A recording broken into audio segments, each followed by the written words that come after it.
اعوذ باللہ من الشیطان الرجیم بسم اللہ الرحمن الرحیم قال اللہ تبارک وتعالی فی کلام القدیم شہر رمضان الذی انزل فیہ القرآن ھدی للناس وبینات من الھدی والفرقان صدق اللہ العلی العظیم وبلغنا رسولہ النبی الکریم ونحن علی ذلک لمن الشاہدین والشاکرین والحمد للہ رب العالمین۔ معزز ناظرین کرام، آنن فانن کچھ ہی دنوں میں رمضان المبارک تشریف لانے والا ہے۔ یہ انبیاء اور مرسلین کی سنت ہے کہ رمضان المبارک کا استقبال کیا جائے، خصوصیت کے ساتھ سید الانبیاء خاتم النبیین رحمت للعالمین سیدنا محمد مصطفیٰ صلی اللہ تعالی علیہ وآلہ وسلم رمضان المبارک کا استقبال شعبان کے ماہ سے فرمایا کرتے تھے، اور یہ استقبال اس کو استقبال نہیں کرتے جیسے کوئی دور حاضر میں آ جاتا ہے تو اس کی گل پوشی کی جاتی، شال پوشی کی جاتی، آہو بگت کی جاتی، اس کو استقبال نہیں کہتے، بلکہ رمضان کا استقبال نبی کریم صلی اللہ علیہ وسلم نے شعبان کے ماہ سے ہی شروع فرمایا کرتے تھے۔ 15 شعبان سے آپ مسلسل رمضان کے استقبال کے لیے روزہ رکھا کرتے تھے۔ تو یہ بدنی استقبال ہے، عملی استقبال ہے۔ تو کما حق ہو، ہم کو رمضان کا استقبال کرنا ہے تو نیک اطوار کے ساتھ، نیک عادات کے ساتھ، نیک کردار کے ساتھ، اعمال صالحہ کے ساتھ۔ اگر آپ روزہ رکھتے ہیں تو روزہ رکھ کر استقبال کیجئے، اگر روزہ نہیں رکھتے ہیں تو قرآن کی تلاوت سے استقبال کیجئے۔ قرآن کی تلاوت یہ ضروری ہے کہ سرکار کائنات صلی اللہ علیہ وسلم نے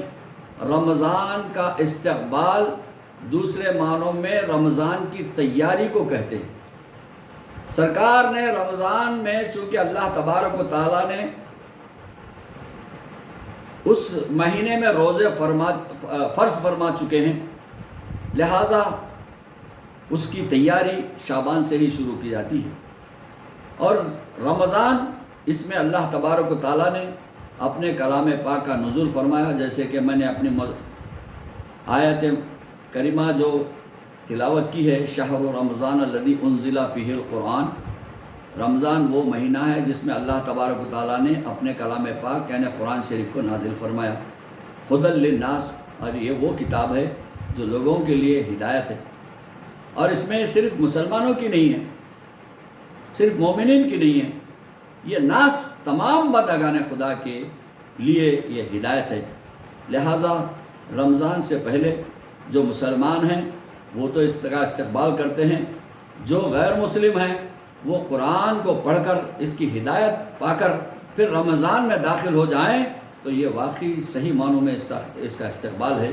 اور رمضان المبارک میں زیادہ تر قرآن کی تلاوت سب سے زیادہ اہمیت رکھتی ہے۔ انبیاء و مرسلین ہی نہیں بلکہ صحابہ کرام،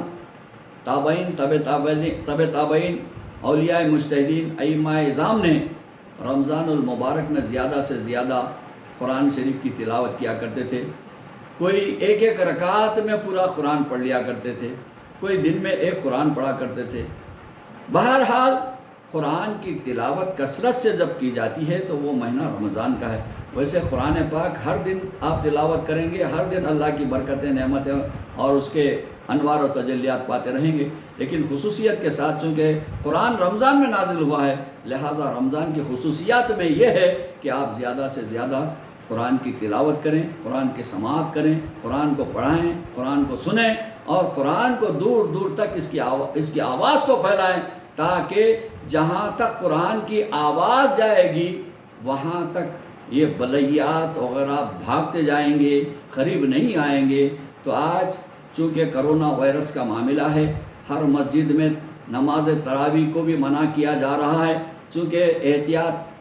اختیار کرنا یہ شریعت مطہرہ کی دین ہے، لہٰذا یہ مرض ایسا ہے کہ ایک دوسرے سے جو آپس میں ملتے ہیں تو دوسرے سے منتقل ہوتا ہے اور جان لیوا ہوتا ہے۔ اس کے لیے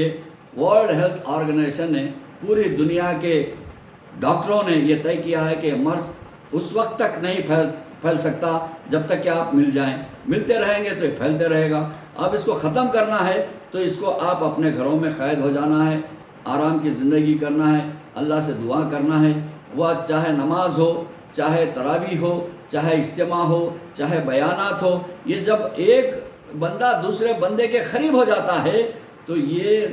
وائرس ایک دوسرے سے منتقل ہو کر وہ ہلاکت خیز اپنے حرکات دکھاتا ہے۔ تو اس سے بچنے کے لیے ہم کو اپنے آپ کو تنہائی اور گھر میں مقید ہونا ہے، زیادہ سے زیادہ تنہائی اختیار کرنا ہے۔ اکثر بلیات جب آتے ہیں تو ہر مذاہب میں یہ دیکھا جاتا ہے کہ جو جس مذہب کو اختیار کر لیتے ہیں وہ لوگ اکثر یہ ہیں کہ اگر اہل ہنود ہیں تو منادر کی طرف بھاگتے ہیں کہ تاکہ وہ پوجا پاٹ کر لیں اور اس سے نجات دلائیں ان کے عقیدے کے مطابق، یا یہ مٹوں کی طرف جاتے ہیں، وہاں جا کے سوامیوں سے گڑ گڑا کر ان کو دعا ان کے لیے اس سے بچانے کے ہیلے حوالے تلاش کرتے ہیں۔ اسی طریقے سے گرجا گھروں میں جاتے ہیں اور کچھ لوگ یہ فادر کو پکڑ کر چرچوں میں دعائیں وغیرہ کرتے ہیں۔ لیکن قرآن یہ بتاتا ہے کہ صحیح معنوں میں مسلمان بھی بارگاہوں پہ جاتے ہیں، مسجدوں پہ جاتے ہیں، دعا کرتے ہیں، مگر قرآن یہ بتاتا ہے کہ جب تک اللہ کو تمہاری ادا پسند نہیں آتی ہے کوئی نظر کرم آپ پر ہونے والی نہیں۔ اللہ کو سب سے زیادہ اس کے کلام کو پڑھنا بہت پسند آتا ہے رمضان المبارک میں، اس لیے رمضان میں ہم کو قرآن کثرت سے پڑھنا ہے۔ تو اس کی کوشش، اس کا استقبال شعبان کے مہینے سے ہی قرآن پاک پڑھ کر اس کے عادی بن جانا ہے، تاکہ آج آپ دو پارے پڑھیں گے تو رمضان میں 3 پارے پڑھیں گے، آج 4 پڑھیں گے تو جب 5 پڑھیں گے۔ تو اس قسم سے رمضان المبارک کا صحیح استقبال یہ ہے کہ ہم رمضان کی تیاری شعبان سے ہی شروع کرنی چاہیے۔ اور میرے دوستوں اور بزرگوں، اس حیثیت سے میں ایک مسئلہ بھی بتاتا ہوں کہ آپ دور حاضر میں جو حکومت کی ممانعت ہے کہ آپ مسجدوں میں تراویح بھی نہ پڑھیں اور مسجدوں میں نمازیں وغیرہ بھی نہ پڑھیں، مگر بعض اوقات 2-4 آدمی نماز پڑھ لیتے ہیں، یہ بھی اجازت ملی ہے، بعض جگہ وہ بھی ختم ہے، اس کے ایسے گھبرانا نہیں، مگر ہم کو اپنے گھر میں اپنے بال بچوں کے ساتھ ہم کو 5 وقت نمازیں پڑھنی ہیں۔ اور خاص کر تراویح کا معاملہ ہے، تراویح اکثر و بیشتر گھروں میں ہی پڑھے جاتے ہیں، مگر سرکار کائنات صلی اللہ علیہ وسلم سے لے کر صدیق اکبر تک یہ تراویح مخصوص انداز میں پڑھی جاتی تھی، اپنے گھروں میں اس کی جماعت وغیرہ نہیں ہوتی تھی۔ لیکن حضرت عمر فاروق رضی اللہ تعالیٰ عنہ کے زمانے میں تراویح کی باجماعت تراویح پڑھنی شروع ہو گئی، اور آپ نے کہا ھذا بدعۃ حسنہ، یہ بہت بہترین بدعت ہے۔ اس کے بعد سے 20 رکعت تو پہلے بھی پڑھے جاتے تھے صدیق اکبر کے زمانے میں رضی اللہ تعالیٰ عنہ کے زمانے میں، اور سرکار کائنات صلی اللہ علیہ وسلم بھی گھر میں 20 رکعت نماز پڑھنے اور پڑھانے کی تلقین فرماتے تھے۔ تو یہ جماعت جب قائم ہوئی تو حضرت عمر فاروق رضی اللہ تعالیٰ عنہ کے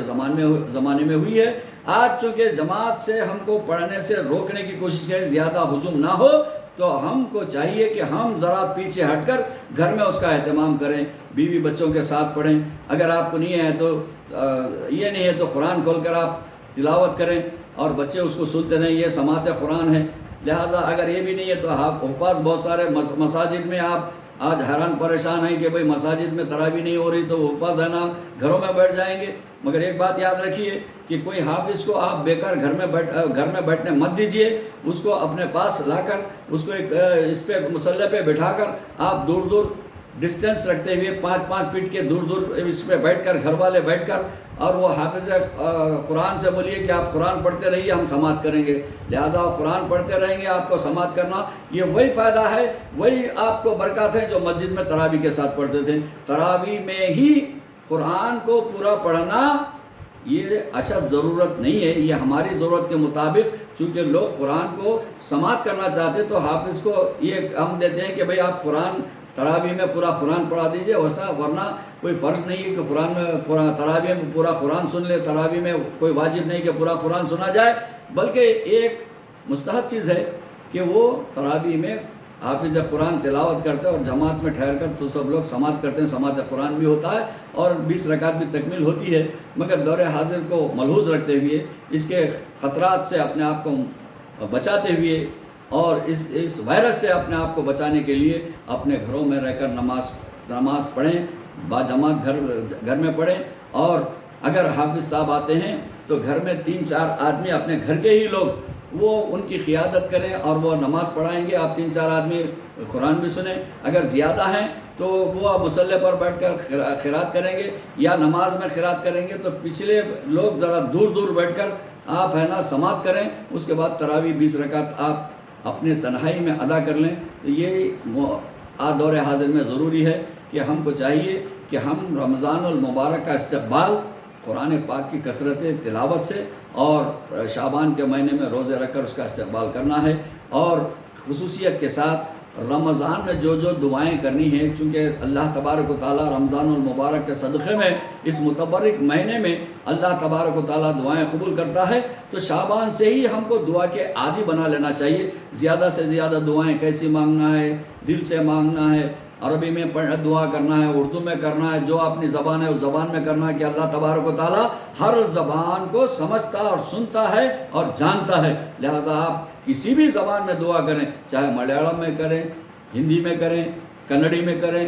گجراتی میں کریں، یا پنجابی میں کریں، اردو میں کریں، عربی میں کریں، فارسی میں کریں، سب زبانیں اللہ تعالیٰ جانتا ہے، سب زبانوں میں اللہ تعالیٰ سنتا ہے، سب زبانوں میں اللہ تعالیٰ قبول کرتا ہے، لہذا دعائیں کرنا رمضان میں اشد ضروری ہے۔ وہ دعاؤں کا طریقہ شعبان المعظم سے ہی ہم شروع کریں کہ ہم نماز پڑھ کے رات میں تہجد پڑھ کے دعا کا اہتمام کریں، کثرت سے دعا پڑھتے رہیں، تاکہ آپ عادی بن جائیں کہ رمضان میں اس سے زیادہ اچھی سے اچھی دعائیں اللہ کی بارگاہ میں پیش کر سکیں۔ تو میرے دوست اور بزرگوں، وقت کا تقاضا ہے، حالات کا تقاضا ہے کہ رمضان المبارک اپنے گھر میں بتائیں، اپنے گھر میں گزاریں، اور اس میں اگر جمعہ آتی ہے تو جیسے بہت سارے علماء اس میں اختلاف بھی کرتے ہیں، مگر جمعہ کی نماز کے لیے ضروری ہے کہ امام اعظم ابو حنیفہ رضی اللہ تعالیٰ عنہ کے پاس صرف 4 آدمی ہو تو جمعہ ہوتی ہے۔ ثلاثہ رجل سوی الامام آپ نے فرمایا، یہ بہت ساری فقہ کی کتاب میں بھی ہے، اور قدوری شریف میں ہے، نور الزا میں ہے، بہت سارے شرح عنکبوت وغیرہ یہ کتابوں میں باضابطہ امام اعظم کا متفقہ فیصلہ ہے، لہٰذا اس میں ایک ہے کہ اذن عام جمعہ کے لیے شرط ہے، مگر دور حاضر میں اذن عام اب حکومت آپ کو اکٹھا ہونے نہیں دیتی، عام ہونے نہیں دیتی۔ جب آپ ایک بلڈنگ میں 2-4 آدمی ہیں، 4 آدمی آپ مل گئے تو یہ اذن عام ہو جاتا ہے، آپ اذان دے دیجئے اور 4 آدمی مل کر جمعہ پڑھ لیجئے، جمعہ ہو جاتی ہے، چاہے وہ گھر میں پڑھیں یا مسجد میں 4 آدمی جانا ہے، 4 آدمی جا کے مسجد میں پڑھیں تو مسجد میں بھی نماز ہو جاتی ہے، اس میں کوئی تکلیف نہیں ہے۔ یہ بہت آسان، ہمارا دین اتنا آسان کہ اس جیسا آسان دین دنیا میں کوئی دین ہے ہی نہیں، بہت آسان دین ہے، ہم کو کسی قسم کی کوئی تکلیف نہیں ہے۔ تنہا ہو تو بھی آپ نماز پڑھو، 2 آدمی ہو تو آپ جماعت بنا لو، اور 3 آدمی ہو تو پھر جماعت بنا لو، جمعہ ہو تو 4 آدمی ہو تو جمعہ بھی ہو جاتی ہے۔ تو یہ اب رہی بات کہ ایک اچھے قاری کو پکڑ لیجئے، ایک امام کو لے لیجئے، اس سے خطبہ پڑھا لیجئے، یا وہ بھی نہیں آتا تو آپ کتاب دیکھ کر 2 خطبے پڑھ لیجئے، اور 3-4 آدمی مل جائیے اور نماز پڑھ لیجئے، انشاءاللہ تبارک و تعالیٰ نماز ہو جاتی ہے۔ یہ متفقہ احناف کا فیصلہ ہے، مگر اس میں بہت سارے لوگ بولیں کہ بھئی آپ جاؤ وہاں نماز پڑھ لو، گھر میں آ کو زور ڈالا لو، یہ تو تکلیف دہ بات ہے، یہ ایسی نہیں ہے۔ جمعہ کے دن گھروں میں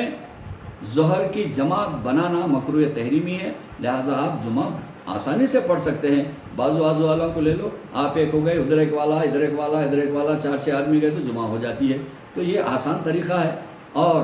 خطبے کے شرائط میں الحمدللہ بول دے تو خطبہ ہو جاتا ہے۔ تو اس کے لیے ضروری ہے کہ ہم کو اتنا آسان مذہب ہے کہ ہم جمعہ بھی پڑھ لے سکتے ہیں، تراویح بھی پڑھ لے سکتے ہیں، تراویح تنہائی میں بھی پڑھ سکتے ہیں، گھر کے بچوں کے ساتھ جماعت بنا کر بھی پڑھ سکتے ہیں۔ آپ اگر پورا قرآن نہیں آیا، گھر میں ہیں، تو جو سورت یاد ہے وہ سورت پڑھ لیجئے، آپ 20 رکعت پڑھ لیجئے، انشاءاللہ آپ کی تراویح مکمل ہو جاتی ہے۔ تو ہم کو ہر حال میں شریعت مطہرہ یہ درس دیتی ہے کہ آپ اللہ کی قربیت کے لیے عبادات بھی کریں، اور موذی امراض سے بچنے کے جتنے طریقے ہیں اس کو بھی اپنا لیں۔ یہی طریقہ اہل سنت والجماعت کا، یہی طریقہ اولیاء کرام کا، یہی طریقہ غوث و خواجہ کا، یہی طریقہ حضرت قطب الاقطاب نور دریا کا، یہی طریقہ اقطاب دکن حضرت شیخ صاحب ولی و حضرت شاہ صاحب ولی رضی اللہ تعالیٰ عنہما کا، یہی طریقہ کل اولیاء اور مجتہدین کا ہے۔ اور یہ طریقے کو اپنا کر رمضان کا استقبال بھی کریں اور رمضان کا اہتمام بھی کریں۔ رمضان میں بھی یہی طریقہ اپنائیں تاکہ اس مہلک وائرس سے بچنے کے لیے اپنے آپ کو مقید کر کے اپنے گھر میں رہ کر اپنے بال بچوں کے ساتھ نمازیں پڑھیں، 5 وقت جماعت بنا لیں، جمعہ بھی گھر میں پڑھ لیں اور تراویح بھی گھر میں پڑھ لیں۔ انشاءاللہ تبارک و تعالیٰ دور حاضر کے تقاضوں میں سب چیزیں اللہ جانتا ہے۔ ہمارا خلوص، ہماری محبت اور ہماری عقیدت یہ اللہ جانتا ہے، اس کو قبول فرماتا ہے۔ میں دعا کرتا ہوں کہ اللہ تبارک و تعالیٰ اس مہلک وائرس سے اپنے بندگان خدا کی حفاظت فرمائے، بلا مذہب و ملت اس وائرس سے سب کو بچائے، سب بچوں کو بچائے۔ پروردگار تیرے پیارے حبیب کے صدقے، تیرے پیارے حبیب کے محبین اولیاء کرام کے صدقے اور ائمہ مجتہدین کے صدقے میں، ان کے نیک کردار شہدائے کربلا کے صدقے میں اس مہلک بیماری سے ہم کو اور تمام بندگان خدا کو تیری امان، تیری حفظ و امان میں لے کر اس سے ہمیں محفوظ فرما۔ وصلی اللہ تعالیٰ علی خیر خلقی وعلی آلہ سلم تسلیما کثیرا کثیرا وآخر الدعوانا الحمد للہ رب العالمین۔